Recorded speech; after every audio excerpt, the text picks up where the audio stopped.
Ray's favorite Mexican joint serves food from every region of a country in a place where atmosphere, art, and music make the dining experience sing.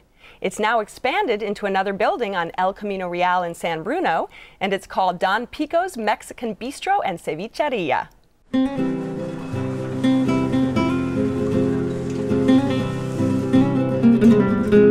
My name is Isaac Mejia. I'm the owner and proprietor of Don Pico's Mexican Food Bistro and Cevicheria.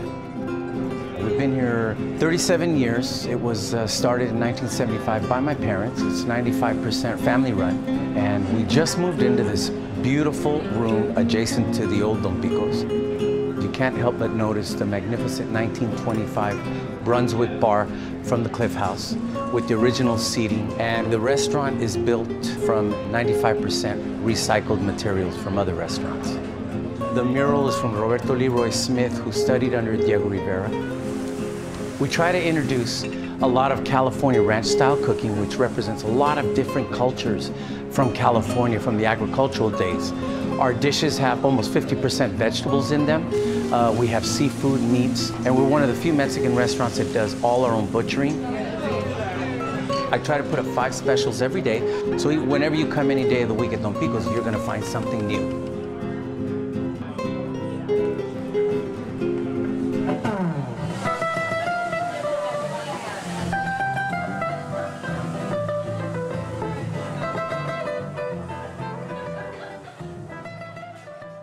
Now, Ray, this is really a family-run place, isn't it? Correct, it is.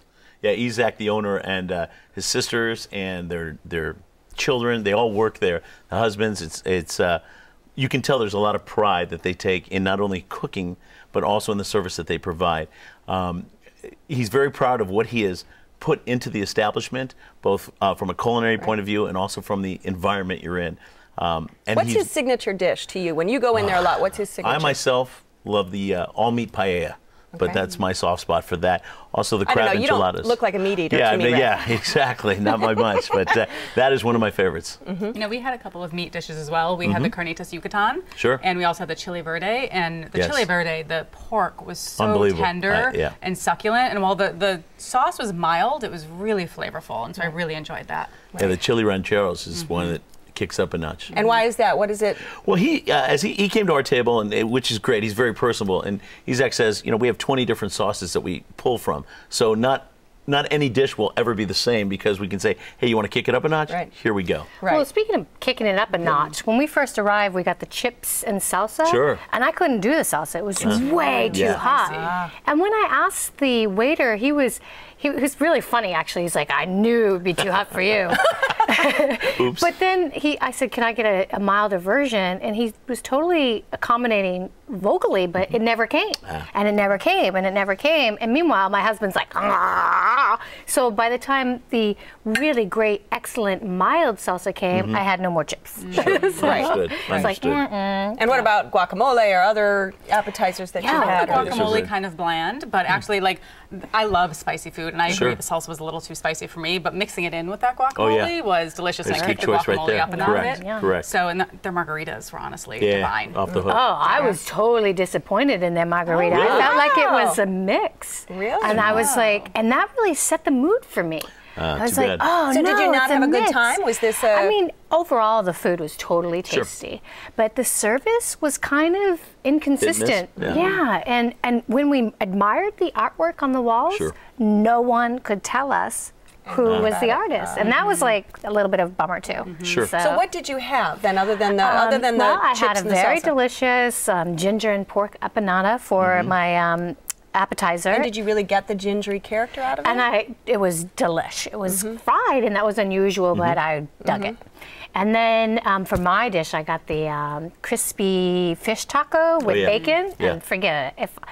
If I hadn't eaten anything else, I could have ate that whole plate and asked for more, but it was so huge plate. Well, fish taco, then you add a little bacon. Everything is better with bacon. And it was not just any bacon, though, because, you know, you put bacon in a dish and it kind of gets steamy, so it gets limp. But this was crispy, right on bacon. So I love my fish tacos. I have to say, with desserts. Yeah, absolutely. I was so excited to try the flan. My husband is a huge flan fan. They have 5 or 6 flans on the menu.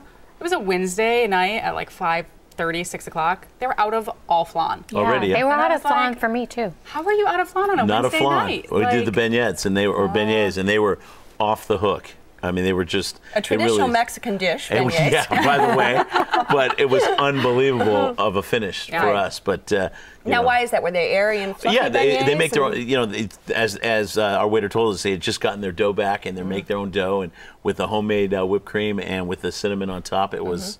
You know, I mean, it was a fantastic finish, and fortunately, it's not our first time there. So hence, we were, you know, I've tried, as you can probably tell, I've tried many of their dishes, and never and walk I want to away go back to those margaritas because you two liked them and you did not, and you thought it was bland and well, I thought it was a mix, and that. I didn't think it was a mix because it wasn't too sweet for me, and it wasn't too acidic for me. And I often find mixes are one of those sweet and two. sour, too much of. So it was good. I thought it was a little expensive for the size of the margarita. I would have liked a bigger one. You just have to order more. You just have to have multiple ones. And what about parking in that area? They have a little parking spot that has about yeah. 8, and then you know, usually right there or across the street on El Camino you can find it. It wasn't a problem. Not too, and it was actually really easy to get from San Francisco to San Bruno. It is. It is convenient. Yeah. But they do call themselves a cevicheria, and I didn't see ceviche anywhere on their menu. And when I asked the waiter about that, he said, "Oh, we don't put it on the menu. You have to ask for it, and we can tell you what there is the day." That can be difficult. But I was disappointed because we love ceviche, and we probably would have ordered it if we saw it on the menu. Well, that's a trick that people need to know now. Exactly. All right, Ray, this is your restaurant, so give us a quick summary. I would say that it's a wonderful Mexican restaurant in San Bruno. Huge menu.